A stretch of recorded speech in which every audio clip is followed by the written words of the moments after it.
If you're a diehard Browns fan and love breaking down the game like we do, hit that subscribe button and turn on the bell so you never miss a blitz.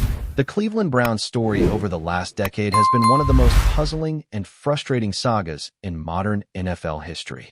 When the organization hired Paul DePodesta as Chief Strategy Officer back in January 2016, it was supposed to mark the beginning of a new era, an era defined by intelligence, analytics, and an organizational shift away from impulsive football decisions. DePodesta, known for his groundbreaking work in baseball analytics with the Oakland Athletics, immortalized in Moneyball, was meant to bring that same magic to Cleveland. But 10 years later, the results tell a very different story. The Browns are 55-98-1 since his arrival, and fans are still scratching their heads, asking the same question they did back then. What exactly does Paul DePodesta do, and how has his strategy made the team better? When the Browns first brought him in, they were at rock bottom. The 2015 season had ended in disaster with a 3-13 record, leading to the firings of head coach Mike Pettine and general manager Ray Farmer. The Haslams, desperate for stability, decided to double down on brainpower. They hired Hugh Jackson, the offensive wizard from the Cincinnati Bengals who was considered one of the league's hottest head coaching candidates, and paired him with Sashi Brown, a lawyer by trade, not a football executive, as general manager. The belief was that data and logic would prevail where instinct and tradition had failed. DePodesta's role was to tie it all together, serving as the architect of an analytical revolution in Cleveland. But instead of ushering in a golden age of calculated success, the Browns became a cautionary tale. Between 2016 and 2017, Cleveland went 1-31, one win in 2 seasons. It was the kind of record that doesn't just define failure, it redefines it. And yet, through every coaching change, every front office shakeup, and every public relations storm, Paul DePodesta stayed. He was the quiet constant, sitting in his California office, communicating via video calls, overseeing strategy while the franchise crumbled under his watch. Fans began to wonder, how can one man maintain so much influence over a team that has shown so little progress? After that historic low point, the Browns decided to change their approach again. They brought in John Dorsey, a traditional football mind credited with assembling the nucleus of the Kansas City Chiefs' eventual dynasty. Dorsey was supposed to be the bridge between analytics and on-field success, a man who could find stars and rebuild credibility. And to his credit, he did bring in talent: Baker Mayfield, Nick Chubb, Denzel Ward, and others who gave the city real hope for the first time in years. But the alignment that DePodesta had always preached was nowhere to be found. Hugh Jackson and Dorsey clashed. Freddie Kitchens was bizarrely promoted to head coach after only a brief stint as offensive coordinator, and the internal dysfunction became as famous as the team's inability to win. Kitchens' relationship with Baker Mayfield was supposed to stabilize things, but 2019 turned into yet another nightmare. The locker room fractured, the offense regressed, and the Browns once again fired both their coach and general manager after just 1 year together. This was supposed to be the moment for DePodesta's grand strategy to finally show its worth. He handpicked the next leadership group: Kevin Stefanski from the Minnesota Vikings and Andrew Berry, one of the youngest and most analytically minded GMs in the league. They called themselves aligned. They talked about process, patience, and principles. They promised that Cleveland's days of chaos were over. And for a brief moment, it looked like they might have been right. Stefanski's first season in 2020 was a revelation. The Browns went 11-5, made the playoffs for the first time since 2002, and beat the hated Pittsburgh Steelers in the postseason. In Pittsburgh, no less. It was a cathartic moment, one that made every long-suffering Browns fan believe that the years of pain might finally be over. But like every other promising chapter in this franchise's history, it didn't last. Since that magical run, things have steadily unraveled again. Stefanski, now in his 6th season, holds a record of 41-48. The Browns have reached the playoffs twice, but sustained success has eluded them. The roster that once looked young and dynamic now appears old, expensive, and underwhelming. The coaching staff keeps insisting that better days are coming, but the results on the field say otherwise. Over the past 2 seasons, Stefanski's record stands at an abysmal 4-19. For a franchise that was supposed to be redefined by intelligence and foresight, Cleveland looks as lost as ever. At the heart of it all is Paul DePodesta, the strategist, the architect, the mystery man behind the scenes. His influence has spanned multiple head coaches, general managers, and countless rosters, yet the Browns' identity remains as muddled as it was a decade ago. When the team traded away Baker Mayfield and went all in on Deshaun Watson, it was supposed to be the final chess move, the bold, calculated risk that would finally put Cleveland in position to compete with Patrick Mahomes, Josh Allen, Lamar Jackson, and Joe Burrow in a stacked AFC. Instead, the move backfired in spectacular fashion. Watson's off-field controversies, combined with his inconsistent play and massive contract, have left the Browns financially handcuffed and competitively paralyzed.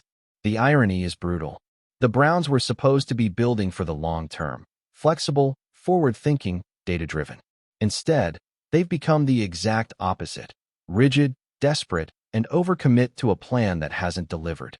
This offseason, their supposed strategic depth was reduced to a messy four-man quarterback competition that looked more like a patchwork experiment than a coherent plan. The roster construction that once prioritized youth and upside has given way to a team filled with overpriced veterans and underwhelming contributors. Even their once-vaunted draft strategy, hoarding picks, building through development, has fizzled out. The Browns' early experiments under DePodesta and Sashi Brown did yield a few successes, but the overall hit rate has been poor. Many of those draft picks either never developed or were shipped out before reaching their potential. The promise of analytics translating to smart football decisions hasn't materialized. Instead, it feels like the Browns are caught in an endless loop of half measures and course corrections.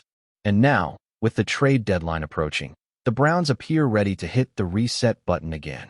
According to ESPN's Jeremy Fowler, the team is expected to become sellers, focusing on accumulating draft capital rather than contending.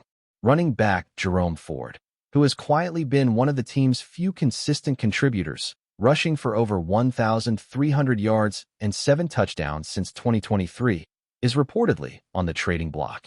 Cleveland seems poised to hand the backfield over to their rookie duo, Quinshon Judkins and Dylan Sampson.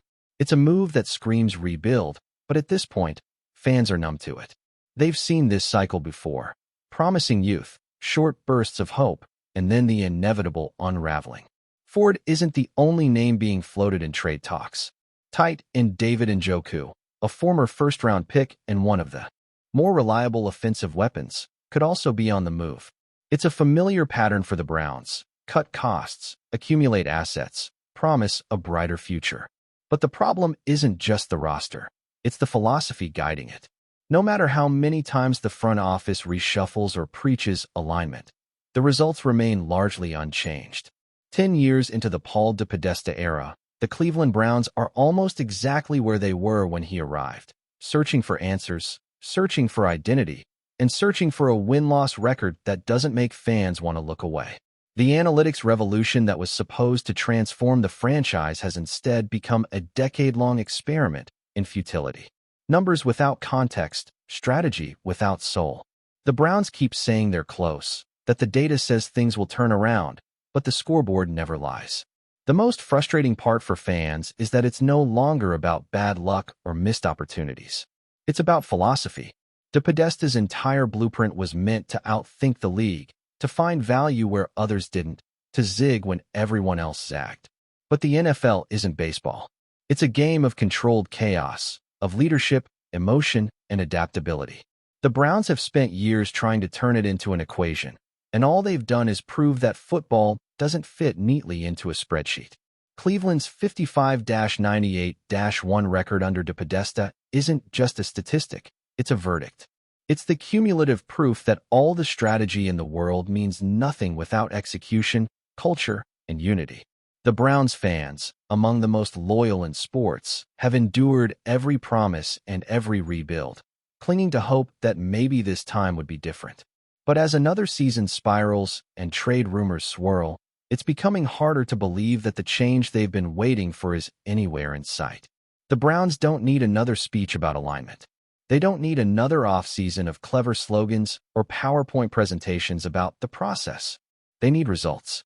And until someone, whether it's Stefanski, Barry, or the elusive DePodesta himself, finds a way to turn that long-term strategy into actual wins, Cleveland will remain stuck in the same endless cycle. New year, same story, same pain. 10 years after Paul DePodesta arrived to revolutionize the Cleveland Browns, the franchise stands at a crossroads. The plan hasn't worked. The leadership hasn't delivered. And the fan base is running out of patience. Unless something drastic changes, not in theory, but in action, the Browns risk spending another decade chasing the same dream that's been slipping through their fingers since 1999. And this time, no amount of analytics will be able to explain it away. Enjoying the content so far?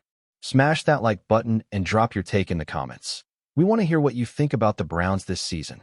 The football world has been buzzing with rumors for weeks. But now, Nick Chubb, one of the NFL's most dominant running backs, has finally broken his silence and dropped a bombshell that has left Browns fans and the league alike in shock. It wasn't just a casual comment or a playful jab at a teammate. This was Chubb pulling back the curtain, hinting at fractures and tension deep within the Cleveland Browns locker room. For a player who has consistently been the face of reliability and grit on the field, his revelation feels seismic, a subtle tremor that could ripple through the team's morale and future prospects. Fans have long admired Chubb for his professionalism, his work ethic, and his unwavering focus on the game. But now it seems that behind the tough exterior lies a man frustrated with more than just the scoreboard. According to insiders close to the team, Chubb's words weren't vague. They painted a picture of a locker room where alliances are forming, communication is strained, and unity, at least on the surface, is fraying. This isn't just idle gossip. The implication is clear. The Browns are not as cohesive as many assumed, and the cracks may be threatening to widen. The timing of this revelation couldn't be more intriguing. The Browns are heading into a critical phase of the season, with playoff hopes still alive but hanging by a thread. The media has been swirling with speculation about internal dynamics, and now Chubb has added fuel to the fire. While he stopped short of naming names or pointing fingers directly, the undertone of his statement suggested that disagreements over leadership, strategy, and team direction have created subtle but impactful divisions. For a team that has invested heavily in building a championship-contending roster, these whispers are alarming. Some analysts are already interpreting Chubb's words as a signal of deeper organizational challenges, hinting at a culture where talent alone may not be enough to bridge gaps in trust and communication. Sports franchises live and die by cohesion, and the Browns, despite their star-studded lineup, might be grappling with an invisible opponent: internal discord. What makes Chubb's disclosure even more compelling is his reputation as a grounded, level-headed player. He's never been one to stir controversy unnecessarily, preferring to let his performance speak on the field. The fact that he chose to address the issue publicly, or at least in a context where his words could reach fans and analysts, suggests a level of concern that goes beyond routine locker room disagreements. It raises questions about the relationships between players, the dynamics with coaching staff, and the overall environment within the franchise. Is this a case of a few isolated tensions being blown out of proportion, or is it a symptom of a deeper structural problem? Sources suggest that while the team still operates professionally, there are clear signs of division, subtle cliques forming, disagreements over play calling, and a growing sense that not everyone is pulling in the same direction. For fans who have watched the Browns struggle with consistency over the years, this revelation may confirm worst fears about the fragile nature of team chemistry. The response from the organization has been cautious, almost measured, but that in itself has sparked debate. Team executives have stressed unity and focus on the field, emphasizing that internal discussions are private and ongoing. Coaches have echoed this sentiment, highlighting that differences of opinion are natural in competitive environments. Yet, the mere acknowledgement of Chubb's comments has fueled speculation and given rise to countless narratives in sports media circles. Pundits are dissecting every interview, every sideline exchange, and every social media post, searching for signs that might corroborate Chubb's hints at tension. It's the kind of ripple effect that transforms a single statement into a storyline with layers of intrigue, player dynamics, organizational culture, leadership challenges, and the looming pressure of performance. In essence, Chubb has managed to turn a locker room whisper into a headline-grabbing moment that could shape perceptions of the Browns for weeks, if not months. CHUBB himself seems to be navigating this revelation with a blend of candor and caution. Insiders describe him as frustrated but committed, a player who loves the game and wants to see the team succeed, yet recognizes that unresolved tensions can undermine potential. His words carry weight not only because of his talent, but because of the respect he commands among teammates. It's one thing for a young player to express discontent, but when someone of CHUBB's caliber and credibility speaks, it demands attention. Fans and analysts alike are left to parse the subtext. Is this a call for change, a subtle plea for leadership to address internal fractures, or simply an honest reflection of the pressures inherent in a competitive team environment? The ambiguity of his message has only fueled speculation, with theories ranging from rifts between offensive and defensive players to disagreements over strategic priorities that could affect game outcomes. Every practice, every meeting, every post-game interview is now under the microscope, as observers attempt to gauge the extent and impact of the division CHUBB hinted at. The narrative unfolding around the Browns is not just about discord. It's about context, history, and expectations. Cleveland has spent years trying to shed the label of underachievers, striving to build a team that can compete at the highest levels. With CHUBB as a central figure in the offense, his revelation adds a human dimension to the pressures of expectation. No longer is the story just about touchdowns, yards, or playoff standings. It's about the unseen battles within the locker room, the personal dynamics that shape performance, and the emotional toll of navigating professional sports at the highest level.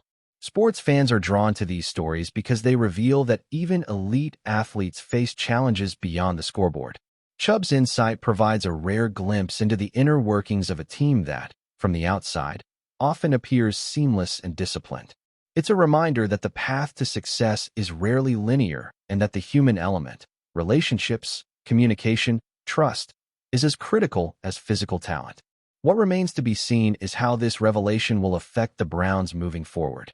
Will it spark internal reflection and ultimately strengthen the team, forcing leaders to address underlying tensions before they escalate? Or will it mark the beginning of a public unraveling, with divisions becoming more pronounced and morale taking a hit? Sports history is filled with examples of both outcomes. Teams that confronted internal discord and emerged stronger, and others that allowed fractures to fester, resulting in disappointing seasons and high-profile exits. CHUBB's comments have inserted an element of uncertainty into the Browns' narrative, transforming routine preseason and regular season coverage into a speculative thriller. Analysts, commentators, and fans are now weighing every possible scenario. How might this affect player performance, game strategy, and the team's approach to free agency or trades? The questions are endless, and the answers are tantalizingly opaque. Ultimately, what makes Nick Chubb's revelation so compelling is the combination of credibility, timing, and subtlety. He has not sensationalized the issue, nor has he painted the locker room in starkly negative terms. Instead, he has acknowledged the reality of tensions, leaving room for interpretation and discussion. It is a masterclass in balancing honesty with professionalism, a reminder that the stories behind the headlines often carry as much drama as the action on the field. For Browns fans, it's a wake-up call. For the league, it's a point of intrigue. And for the players themselves, it's a signal that internal dynamics matter as much as talent, preparation, and execution. As the season progresses, every game, every huddle, and every interview will be viewed through this lens, with Chubb's revelation casting a shadow, or perhaps a guiding light, over the team's trajectory. The chatter has begun, the speculation is rampant, and the Browns find themselves at the center of one of the NFL's most fascinating unfolding stories, with Nick Chubb as the unlikely but authoritative narrator of what could be a season-defining drama. Thanks for riding with us on another Browns Blitz. If you liked the video, share it with a fellow fan, hit subscribe, and ring that bell so you're always part of the Dawg Pound conversation. Go Browns!